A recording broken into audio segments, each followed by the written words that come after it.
propia hija lo había sindicado como violador. Su hija, la chica, tuvo un intento de suicidio porque la culpa la mataba de haber metido preso a su papá para siempre.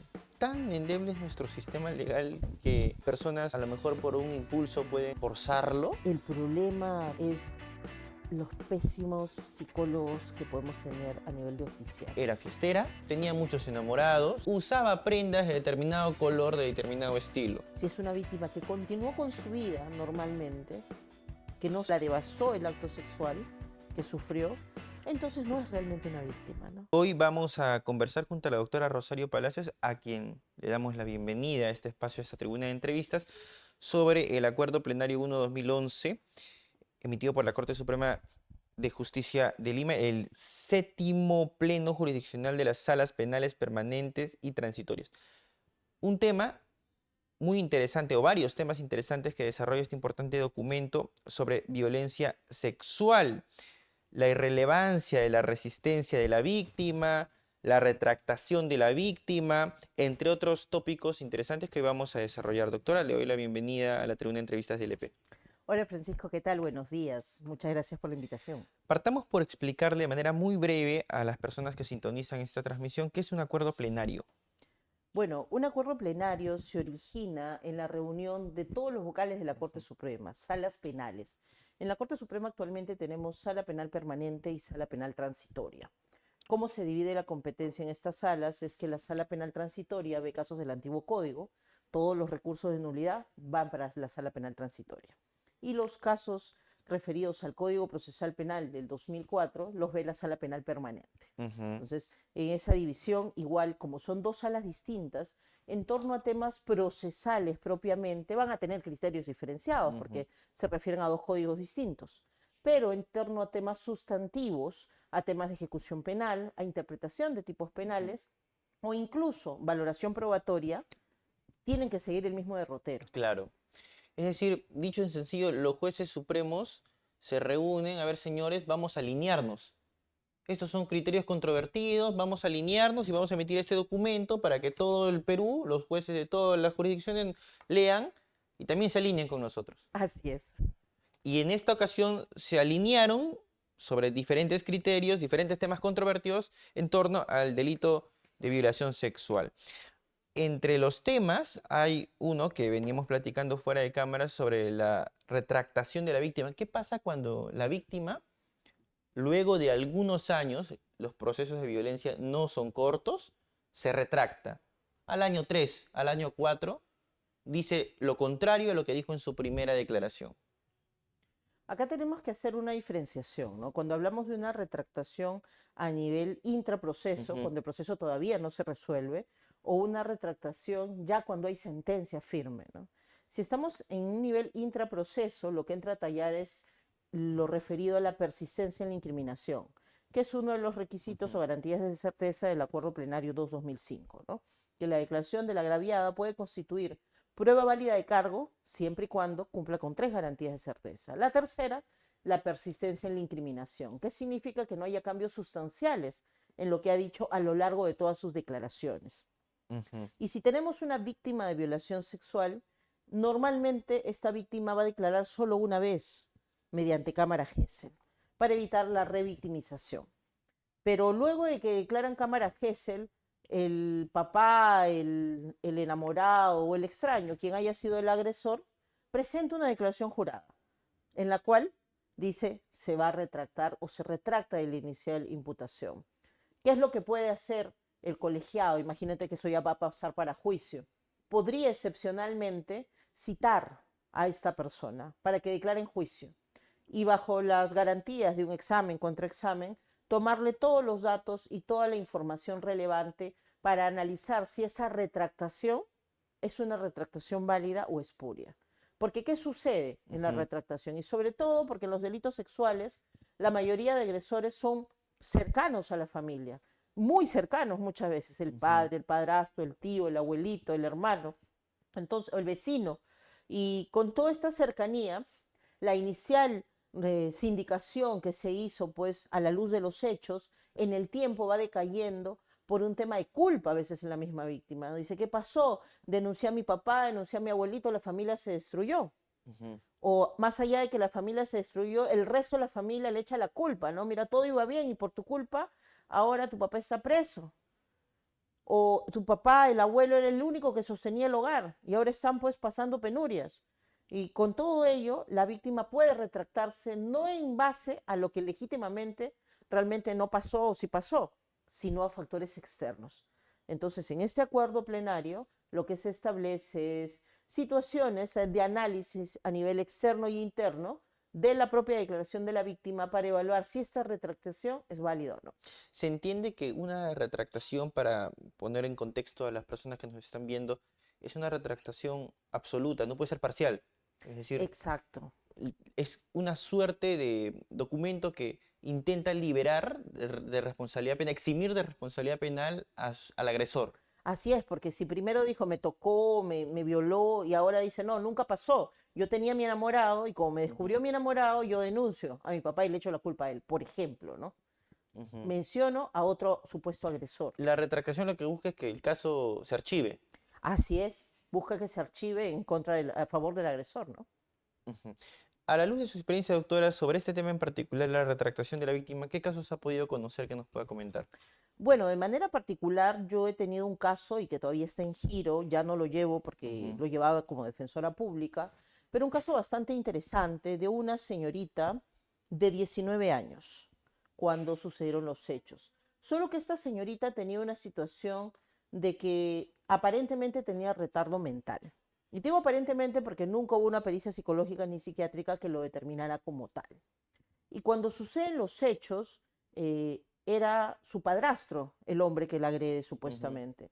La agrede sexualmente y en una circunstancia de que previo a la agresión, el padrastro y la mamá de la chica habían estado tomando desde un día antes. Producto de tomar desde un día antes, más o menos al día siguiente, 10 de la mañana, se pelean. El padrastro le pega a la mamá, le revienta el labio, la nariz, queda muy golpeada. La mamá después de esta agresión se va a buscar a una prima y a la prima le dice, ven, vamos, ayúdame, le dice, ¿no? Vamos a recuperar a mi hija que se ha quedado ahí en la casa con este pata. Y cuando llegan a la casa, empiezan a hacer, según su declaración de la mamá, llegan calladitos, en silencio, sigilosos, mm, y de repente los encuentran a los dos en la cama, completamente desnudos a ambos, que acababan de, ¿no? mm. Y la señorita de 19 años sufre de retardo, lo que se le imputa es una violación de persona en incapacidad de dar su libre consentimiento. Cuando la señorita pasa a cámara Gesell, ella repite de manera constante, durante toda la entrevista, me abusó por atrás. Ese es el término que ella utiliza de manera clara, me abusó Mm. por atrás. Pero cuando le pregunta la jueza, porque es vía prueba anticipada, y le dice, ¿y qué es abusar para ti? Se queda callada, no sabe identificar. Tampoco sabía identificar el órgano reproductor masculino, por Ujú, ejemplo, ¿no? Habían cosas en las cuales ella no daba respuestas, algo tan fundamental como qué es abusar, ¿no? La mamá se indica, dice, sí, lo encontré, acababan de, la prima también, yo también encontré, completamente desnudos, prisión preventiva, proceso. Cuando declaran, ella dice, mi hija nunca ha tenido relaciones con nadie, yo siempre la he cuidado, y de repente encuentran una cartilla de planificación familiar donde ellos vivían. Y esta cartilla era de la señorita de 19 años. Entonces la defensa solicita que oficien al centro médico para que manden la información sobre atenciones. Y esta señorita, desde que cumplió 18 años y cada 3 meses se ponía la ampolla, en compañía de su mamá. Entonces solicitamos que se le tome. La misma fiscal con esta nueva información mm. llama a declarar a la mamá de nuevo. Le dice, a ver mamá, ¿qué pasó? Tú dijiste que tu hija nunca había tenido relaciones sexuales con nadie. ¿Y cómo es que le ponías la ampolla? ¿Qué pasó? Bueno, voy a decir la verdad. Mi hija se me paraba escapando, yo no podía controlarla. Habían días incluso que no ha venido a dormir y yo no sé Mm, qué hacer con ella. Y exactamente 3 días antes de que suceda el tema de la denuncia, ella llegó con dolor en el área rectal, ella estaba llorando, no me quiso contar, yo vi sangrecita, empieza a dar un relato mm, como que había pasado el acto, pero 3 días antes, ¿no? Y le dice, bueno, ¿y usted encontró, se ratifica? No, la verdad que no me ratifico, dice, ¿no? No me ratifico porque yo cuando llego no los encuentro desnudos, yo los encuentro vestidos, yo no entro sigilosamente, yo entro gritando y yo la verdad que me quise vengar de él, ¿no? Me quise vengar de él por lo que me había pegado, no era la primera vez que me pegaba, Así que yo pensé que esto no iba a pasar a mayores. La señora tiene apenas primaria incompleta, ¿no? Entonces, Ujú. en su desconocimiento, ella pensó que eso iba a ser su noche en la comisaría y lo iban a soltar, ¿no? El hombre venía estando preso. Se rectifica, ¿no? Se retracta la mamá. En este caso no la menor, porque Ujú. bueno, la señorita, ¿no? Porque la señorita no podía realmente hablar. Tú le preguntabas algo y estaba en otro mundo. Ujú. ¿Y qué decía el certificado médico legista? Eso fue muy importante, ¿no? El certificado médico legista hablaba de que había acto contra natura reciente. Y tú dices, pero reciente puede ser en ese momento o Ujú. puede ser hasta 7 días atrás. Sí. Y la médico legista cuando la citan en investigación preparatoria dice, bueno, por las lesiones que presenta, si hubiese sido reciente tendría que haber sangre, algo, ¿no? Porque ha sido un ingreso Ujú. violento. Entonces, esto debe tener una antigüedad de más de 12 horas, por lo menos. Y cuando él le toman la prueba, habían pasado 4 horas nada más del hecho. Entonces, era más consistente lo del médico legista con que 3 días antes haya podido pasar ese relato que la mamá contaba. Y la mamá dijo, es más, yo utilicé esa información para decir que había pasado ese día, ¿no? O sea, Así lo armó. para la mamá se alinearon los astros en ese Se le momento. alinearon los astros en ese momento. Ah, tengo este dato, lo culpo y le echo la culpa. Y le enseñó, ella dijo, le he enseñado a ella a que diga que la abusaron por atrás. Yo le enseñé para que en cámara Gesell diga eso. Y con todo y eso, pasó esto la etapa intermedia. Uno diría que ni pasaría, ¿no? Se pediría un Ujú. sobreseimiento y Claro, fuera claro. fundado, ¿no? La fiscal acusó, solicitamos sobreseimiento, la jueza dijo, esto es un tema de juicio que se tiene que debatir. Pasó a juicio y la señora fue a declarar y ratificó el tema de que había mentido. Fue la prima también, porque la prima había declarado inicialmente, pero ya no había vuelto a declarar. Y la prima dijo, efectivamente, estaban vestidos, dijo, ¿no?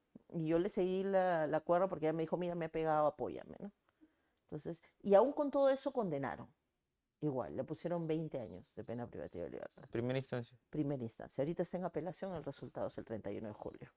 Porque Ujú. lo que pedían, y era algo que pide este acuerdo plenario, es Sí. que no hay corroboración externa de tu relato. ¿Qué tal si tu relato es porque te has amistado con el hombre? ¿Qué tal si tu relato es porque ya no es tu sustento económico Mm. y ahora quieres limpiarlo, ¿no? Así, en buena cuenta. Y felizmente apareció un medio probatorio bastante importante, porque ese día de los hechos, ella al hacer el escándalo le dijo a su prima, graba, le dijo. Y esa grabación Ujú. nunca apareció en investigación preparatoria. Y recién para segunda instancia la grabación aparece. Y en esa grabación se les ve completamente vestidos, a los dos. Claro. ¿Habría que desmitificar el certificado médico? Justo este acuerdo plenario habla de eso, porque y ya en el extremo de tiene que haber prueba física de resistencia a la violación. Ujú. El tipo penal de violación sexual habla de dos medios comisivos. Uno de ellos es mediante la amenaza y el otro mediante la violencia. Si es que hay amenaza y has quebrantado la voluntad de la amenaza con una pistola para Ujú. violarla, no se va a resistir Sí. y no va a haber prueba, lesiones paragenitales, lesiones Ujú. extragenitales, de resistencia, ¿no? Entonces, ¿qué hacían antes los jueces? Caso de violación sexual, no hay lesiones paragenitales ni extragenitales, duda en la versión, absolvemos, ¿no? Lo que te dice ese Ujú. acuerdo plenario es no, tienes que evaluar específicamente qué tipo de medio comisivo se utilizó, porque incluso en la violencia, puede ser que la violencia sea previa a la consumación del acto sexual, que yo anulo tu voluntad mediante violencia, pero ya para el acto sexual, pues para evitar un mayor daño, la víctima se somete, ¿no? Ujú. Igual no vas a encontrar lesiones paragenitales ahí, solo quizás las extragenitales, ¿no? Del golpe que te dio o de lo que te sostuvo en las manos, pero nada más. No vas a encontrar digitopresión en las piernas, por Ujú. ejemplo, ¿no? ¿Y qué pasaba nuevamente? Se encontraban y se le daba una valoración muy alta al certificado médico legista. Y decían, bueno, como no hay esa corroboración, se absuelve, ¿no? Este acuerdo te dice, no, tienes que evaluar específicamente el relato. Y van a haber circunstancias en las cuales ni siquiera va a ser necesario ver el médico legista. Por ejemplo, dice, si es una persona que ha estado dormida o ha estado ebria cuando sucede el acto sexual y no tenía forma de resistirse siquiera, porque su voluntad estaba anulada, Ujú. por un factor externo o debido a ella misma que tomó demasiado, quizás se quedó dormida, entonces, ¿para qué voy a evaluar certificado médico legista? Tengo que evaluar otros Por factores. ejemplo, en el caso que nos ha comentado, uno podría decir, Bueno, aparentemente se trata de una injusticia, ¿no? Porque Ujú, realmente el padre aparentemente no habría abusado de su hija. ujú. Pero ¿qué criterios se tendrían que invocar, ¿no? Para desvirtuar, si se quiere, el certificado médico en ese caso en concreto? En el tema del certificado médico, al contrario, a pesar de ser no es desfavorable, ¿sabes? Es Ujú. favorable el certificado médico, porque el certificado médico, yo soy una fiel creyente de que ¿Es favorable en este en caso? este caso, claro, porque ahí dice acto contra natura reciente, Claro. pero lo reciente no es lo de ahorita necesariamente. Reciente puede ser de ahorita o incluso hace 7 días. Ujú. Y hay autores que dicen incluso hasta 10 días atrás. El tema es que el médico tenga la capacidad de ubicar en qué día ha sido la agresión y deja huella, porque cuando hay acto sexual contra natura hay más probabilidad de huella física que cuando hay acto sexual vaginal. Cuando hay acto sexual vaginal, a veces ahí sí, porque es la vía natural, no deja huella, pero en el otro lado sí. Y por ejemplo, otra huella que puede dejar es el hecho de existencia de fosfata ácida o Ujú. espermatozoides. ¿Qué pasa si no encuentras ahí? Y en el relato te dice que no hubo limpieza. Eso te evidencia algo también, ¿no? A veces hay desconocimiento de los temas periciales en delitos sexuales.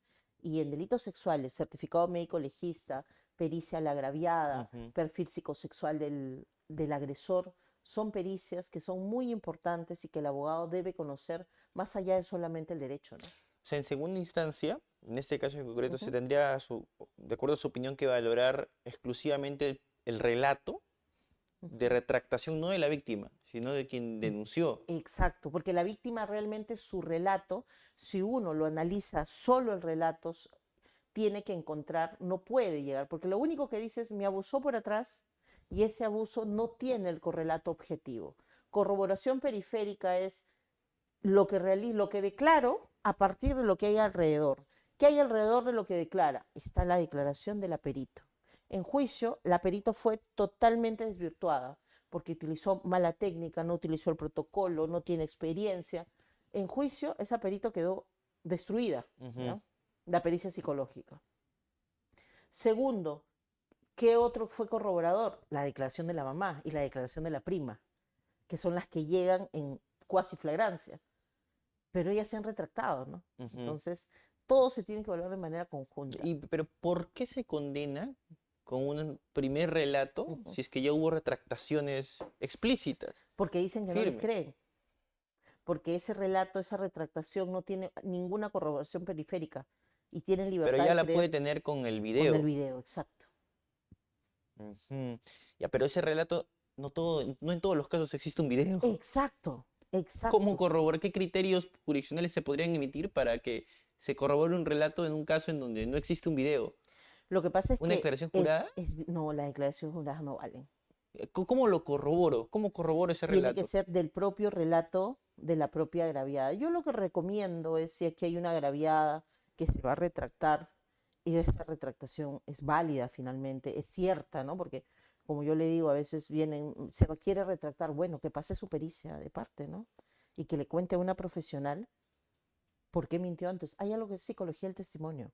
Ujú. Entonces, a partir de ahí, y es algo que no aplican, no se tiene ese nivel de análisis a nivel de fiscalía. La fiscalía, su objetivo pericial es determinar si hay afectación psicosexual respecto a los hechos en materia de denuncia, pero no si el relato realmente pasa los test de credibilidad. Y eso se podría hacer con una pericia. Y eso sí podría originar quizás que se tome en cuenta con más fuerza en una segunda instancia. Ujú. La resistencia de la víctima, que es algo que Ujú. también venías conversando hace unos minutos. Hay casos en donde a lo mejor, ¿no? La víctima no resiste, como bien indica usted. Ya, esos casos los ha conocido a la luz de su experiencia. En tema de resistencia de la víctima, yo he tenido varios casos en los cuales no hay esta huella física, ¿no? De que no vas a encontrar en certificado médico legista lesiones paragenitales, lesiones genitales. Actualmente yo estoy viendo un caso de una víctima, ¿no? Ujú. Pero, y esta víctima fue violada precisamente en un entorno en el cual venían de una fiesta. Y de repente ella recuerda que tomó algo y luego borró cassette, ¿no?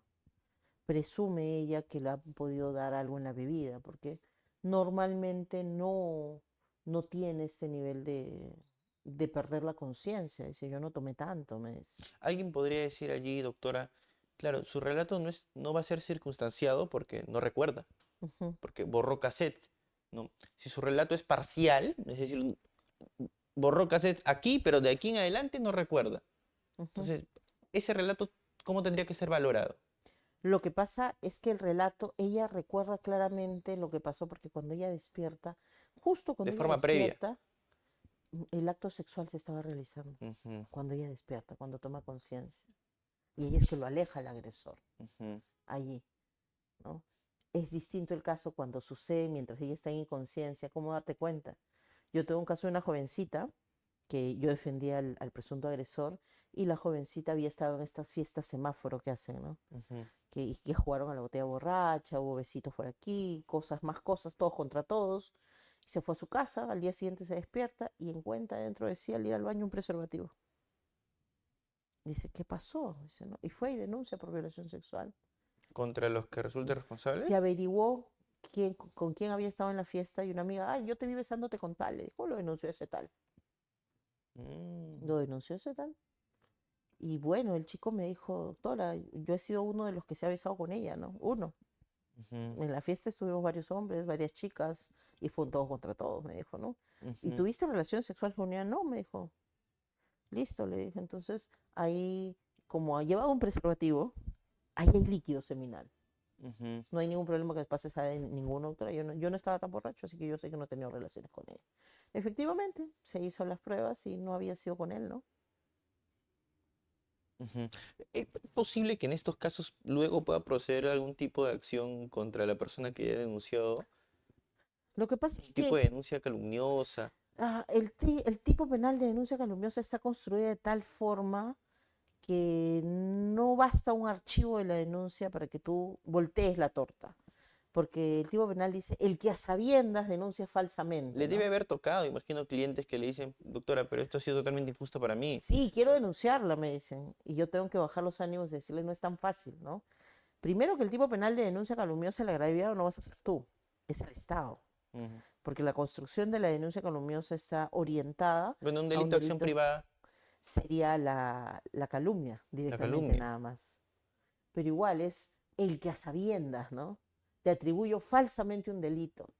La chica podía, por ejemplo, en mi ejemplo, ¿no? Esta chica que encontró el Mm, preservativo, razonablemente pensar que habían abusado de ella. Quizás su error fue dirigirlo expresamente contra alguien que le dijeron, ¿no? Y por ahí se podría debatir algo. Pero sí, hay muchas personas que están presas por este tipo de delitos y hay muchas personas que ya sentenciadas no saben qué hacer, ¿no? No saben, yo también en defensa pública me asignaron un caso para revisión de sentencia de un señor que su propia hija lo había sindicado como violador, su hija.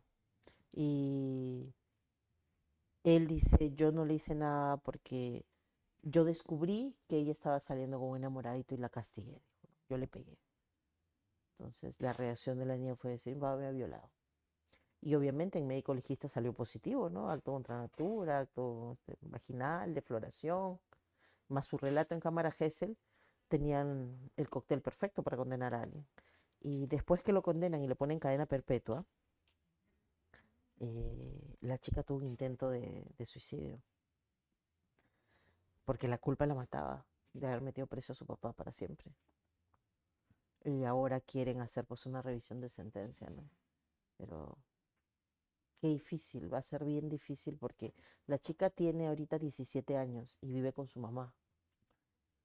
pero tan endeble es nuestro sistema legal que personas, a lo mejor por un impulso, pueden forzarlo. El problema es los pésimos psicólogos que podemos tener a nivel de oficial. Los peritos psicólogos que tenemos, la mayoría, con los cuales yo he tenido la oportunidad de estar en audiencia, de contraexaminarlos, no tienen especialidad como peritos forenses. Son psicólogos clínicos y son peritos forenses a partir de la experiencia nada más. Es como que tú te pongas a litigar, seas un especialista en civil y de repente te pongas a litigar en temas penales y pienses que porque llevas casos penales sin que estudies, sin que tengas especializaciones, te metas a diplomados, una maestría, te va a surgir el conocimiento a partir de lo práctico nada más, ¿no? Y no es así. Puedes tener 20 años de ejercicio práctico, pero eso no va a suplir el conocimiento, que se va actualizando. Por ejemplo, la perito de este caso que te conté Ujú, de la señorita de 19 años, ella concluyó que tenía retardo mental y le preguntamos a partir de qué concluye, qué prueba psicométrica había aplicado, ujú, ¿no? Ninguna, dijo, ella se da cuenta, porque en su último año de carrera de la universidad le habían enseñado a diferenciar los grados de retardo, dice.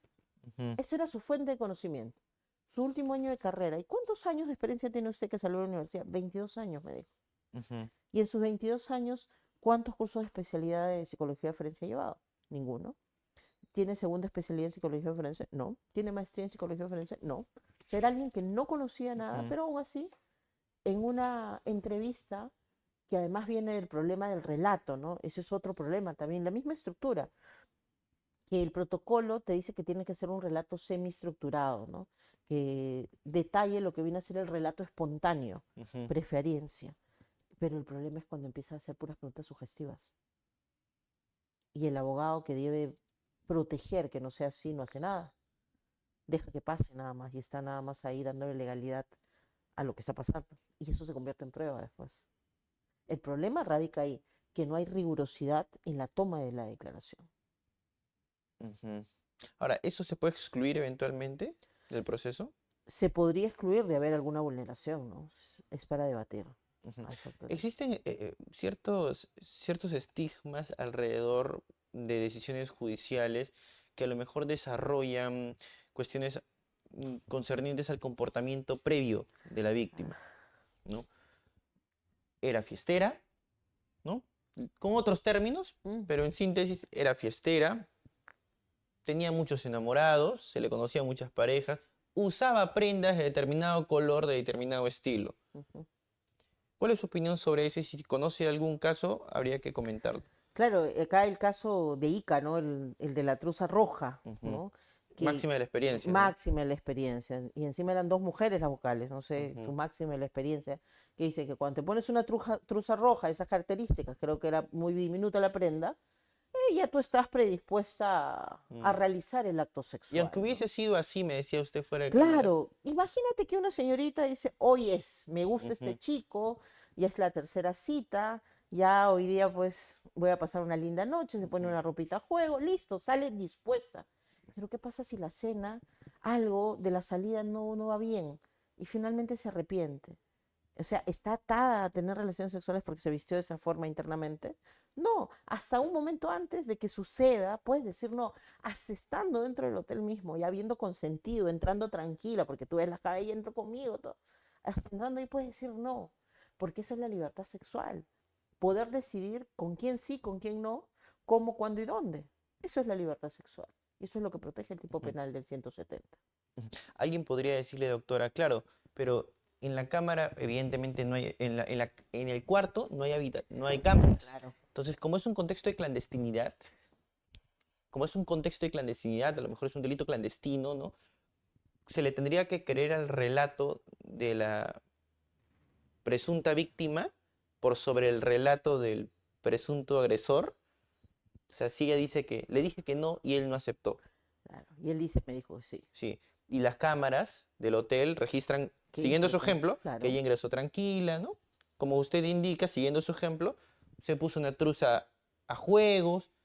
¿Cómo se analiza un escenario como Ahí ese? es muy importante la pericia psicológica, de ambos, ¿ah? No Ya. solamente de ella, de ambos, en lo que viene a ser ella, y por eso es la importancia de que los psicólogos oficiales también tienen que estar bien capacitados, porque si no, uno busca su perito de parte y traes un mejor perito de Ujú, parte y la pericia de oficio queda en nada, ¿no?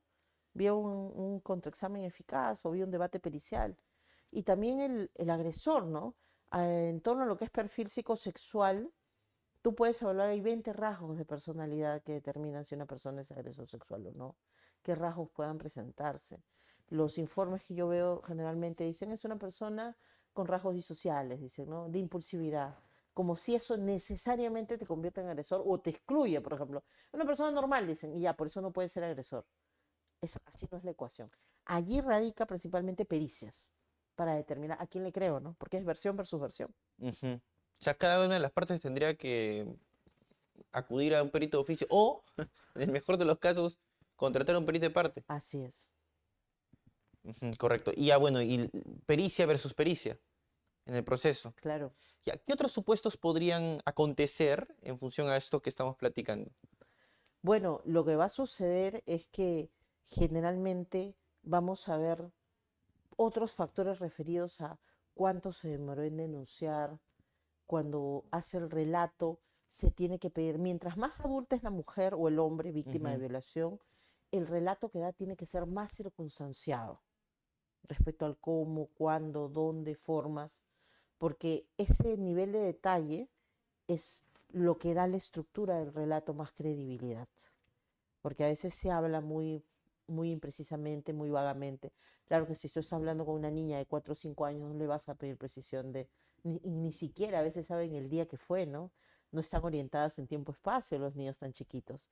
Conforme va creciendo, y eso lo establece el protocolo de actuación para declaración en cámara GESEL, el protocolo de actuación para evaluación psicológica, y muchas veces por la falta de tiempo no se hace todos los pasos del protocolo, y ahí empiezan los problemas, ¿no?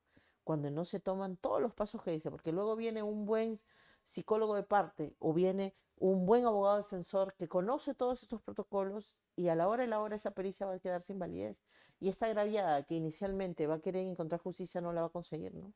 ujú. ¿Qué otros temas de prueba alineados o asociados a este acuerdo plenario podríamos comentar? ¿Qué problemas existe a nivel probatorio en casos como estos? A nivel probatorio se ve también el tema y a veces hay algunos abogados que tratan de incidir sobre la conducta posterior de la víctima, ¿no?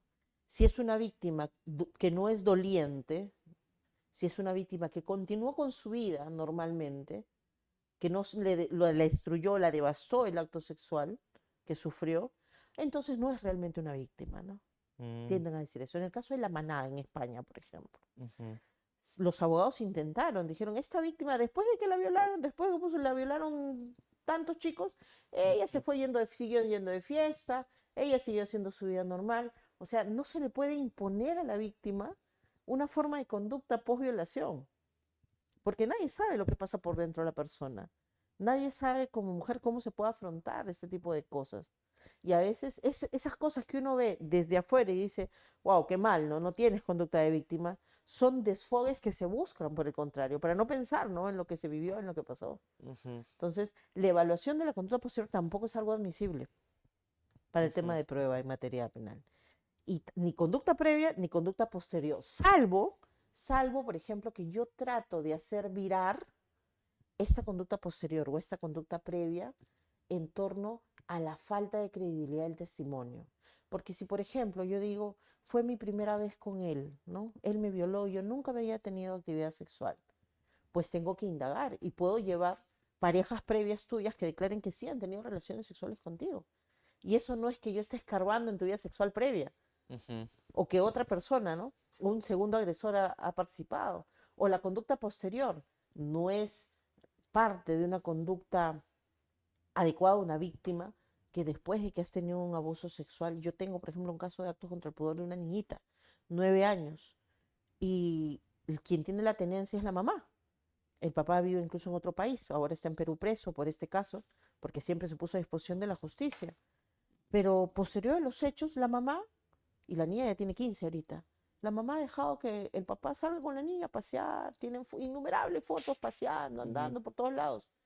¿Qué mamá, sabiendo que realmente su hija ha sido víctima de tocamientos indebidos y de una manera tan grave como la contó supuestamente en el relato incriminatorio, permite que siga saliendo el agresor con su hija? Esa es una conducta que sí habría que analizar. Posterior, claro. Ujú, ¿Por qué? Porque tiene que ver con una tesis defensiva acorde, pero no puedo utilizar la conducta, es fiestera, por ejemplo, para decir, eso no es ujú, conducta posterior analizable o previa, ¿no?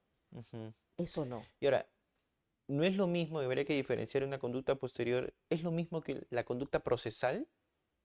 No, en el tema de la conducta procesal es cómo te vas a desarrollar interproceso. Por ejemplo, interproceso, hay una resolución desfavorable como Ujú, víctima y no la apelas, y dices, ah, entonces no tiene interés en el proceso. ujú. O la citan y no van, ah, no tiene interés en el proceso. Eso es conducta intraprocesal, Eso ¿no? sí se valora De necesariamente. alguna manera, ¿sabes? Lo que pasa es que en delitos sexuales el tema de la persistencia, este tema de conducta procesal, se ha tratado de hacer de tal forma que hay una declaración única, nada más. Y ya no se le vuelve a citar. Entonces ya no vas a ver conducta procesal negativa o positiva adentro. Va a haber una única conducta procesal y esa, ¿cómo la cambias, no? Ujú. Mi doctora, muchísimas gracias por su participación en esta entrevista. Usted va a participar además en el diplomado especializado en el Código Procesal Penal y Litigación Oral. ¿Nos puede comentar en qué va a consistir su participación? Claro que sí. Yo estoy programada para ver lo que son técnicas de Ujú, litigación oral en medios técnicos de defensa. ujú. Normalmente uno piensa de las técnicas de litigación oral y se le ocurre el juicio nada más, ¿no?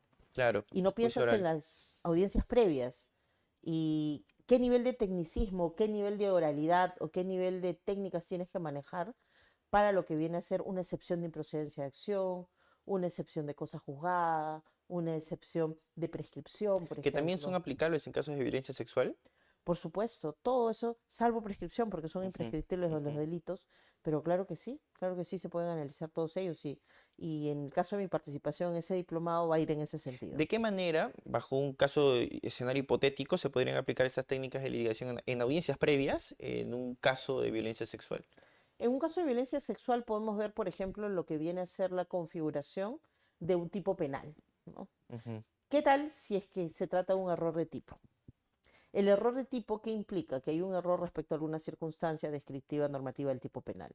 La violación sexual indica que tiene que ser en agravio una menor de 14 años. ¿Qué sucede si la señorita no tiene apariencia de 14 años, ujú. de 13, sino parece 16, 17 o 18? Y es algo evidente, ¿no? Y en su relato, ella además declara y dice, bueno, yo le dije que tenía 16, ¿no? Y además en su relato dice, y no me obligó, ¿no? Fue con mi Ese caso no tendría que consentimiento. llegar a juicio, No tendría que llegar a tendría que juicio. resolverse mucho antes, Exacto. con técnicas de litigación. Utilizando aplicables en lo que viene a ser una audiencia de excepción de improcedencia. Correcto, correcto. Muchísimas gracias, doctora, por su participación en esta secuencia de entrevistas. La doctora va a participar en el diplomado nuevamente especializado en el Código Procesal Penal y Litigación Oral. Además de la doctora Rosario Palacios, van a haber otros profesores que también engrosan nuestra lista de docentes. La información la pueden encontrar en la página lpderecho.p. La doctora Juliana Loza, Domingo Pérez, el doctor Juan Carlos Portugal, Gonzalo del Río Labarte y otros destacados docentes nos van a acompañar en este importante diplomado. Me despido de todos ustedes, queridos amigos. Nos vemos en una próxima transmisión. Permiso.